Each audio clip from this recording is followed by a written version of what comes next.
Hey, it's Coach, and these are VDA's 5 tips for a powerful speech. Developing an original speech can be a stressful experience, but it doesn't have to be. Whether you're giving your first presentation or are an old pro, following a few simple steps will take your speech from boring to soaring.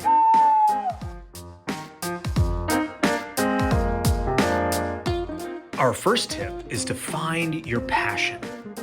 There's nothing more interesting than to first be interested. So when you choose a speech topic, discover an angle that truly fascinates you. Most of the time, you won't have a choice on the general theme of a speech, but you may have quite a bit of flexibility on the actual topic. For example, if your speech is on cooperation in healthcare and medicine, start a brainstorm. Do you have experience with healthcare practitioners like doctors or nurses? What about a dentist, optometrist, or dermatologist? What made that experience positive? Or, if it wasn't positive, what would have made it better? What areas would benefit from more cooperation? Research on new medicines or medical techniques? What about mental health support or exercise and diet? What would improve healthcare access in your town? Ask friends and family what they would change to better help your community. Remember, in a brainstorm, no idea is a bad idea. So spend time reflecting on what most interests you about a given subject. If you're interested in it, your audience will notice and be more likely to love it as well.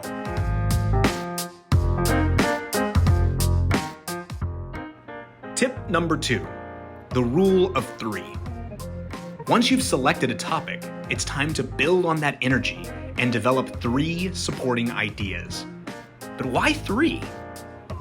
For most types of speech, the rule of 3 is a sort of Goldilocks principle for providing just the right amount of information, neither so much that the audience falls asleep, nor so little that they fail to understand your point.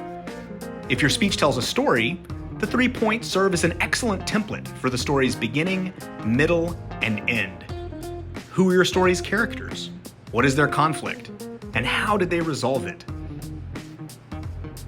If your speech makes an argument, on the other hand, 3 points provide enough supporting analysis so that if the audience doesn't approve of your first point, you still have multiple opportunities to persuade them to your side. Often, speakers will put their strongest argument last to leave their audience with a lasting impression of their best ideas. As you develop your 3 points, dive into some extra reading, videos, or discussions with friends on your topic of choice. The best speeches draw from the genius of others, but don't forget to give them credit. Tip number 3, hook the audience. Now that you have developed your 3 main points, think back on your ideas and ask, what was the single most interesting thing that I learned in developing my speech? There's an excellent chance that if you found it fascinating, your audience will too. This is known as your hook, and it's a critical part of creating a memorable introduction. One common technique for developing a strong hook is to open with an interesting story that leads the audience into your main idea. Let's say your topic is about how international cooperation helps deliver high-quality medical care to people around the world, or on how collaborative research is curing a deadly disease. What major challenges do these groups face? What difficulties did they have in overcoming it and succeeding? Put your audience in the shoes of the people involved, and just when they're hooked, introduce your topic.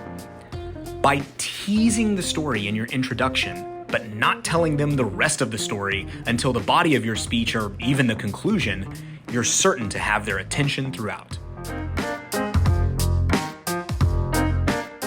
Tip number 4, express your enthusiasm. Our first 3 tips dealt with how to develop the content or substance of your speech, but now it's time to talk about your style. Everyone has a unique voice.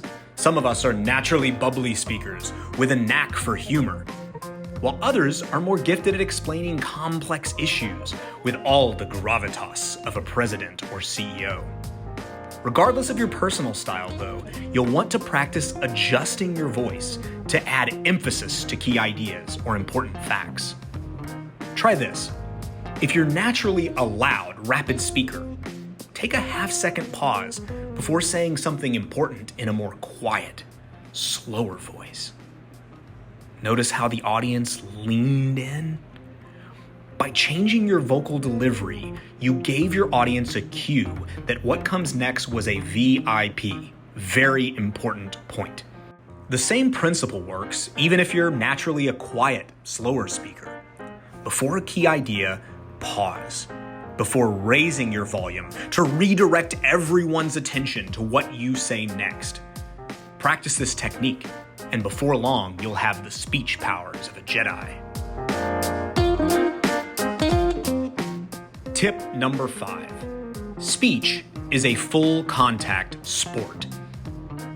While most speakers know the secret powers of vocal variation, many forget that what they do with their body is just as important as what they say with their voice. Whether giving a speech in front of a room full of fans or a Zoom full of hands, every aspect of your physical presence sends a subtle message about your intent. Here are a few to practice. First, eye contact. An old proverb says that the eyes are the windows to our soul. And this is just as true for a public speech as it is for a conversation with friends. Effective eye contact conveys confidence and builds trust between the speaker and their audience. But don't stare too long. Make eye contact with each audience member for 2 to 3 seconds before moving to a new person and around the room. If you're speaking online, look near your computer's camera so the audience can see your expression. Second, facial expressions. Few things are more off-putting than hearing a pleasant story about a kitten being rescued from a tree, all while the speaker is grimacing like they're about to rob a bank. Funny stories should be told with a broad smile and serious ones with a furrowed brow. Even your neutral expression should be inviting, with a slight smile and kind eyes. Third, gestures. Finally, don't forget to let your hands do the talking. Many speakers stand frozen like a robot, cross their arms like a fed-up teacher, or tense their fingers like an evil villain. Instead, try holding one hand in front of you, like you're holding a cup of tea, with the other hand relaxed by your side. This leaves you ready to add gestures for emphasis. Good speakers always have a few prepared for the specifics of their speech, along with old standbys like numbers, first, second, and third, or scales for comparing two sides. Most importantly, practice eye contact, facial expressions, and gestures in a mirror as you rehearse your speech. Adding a well-timed gesture or change in expression will improve how the audience receives your speech and help you feel more comfortable in front of them as well.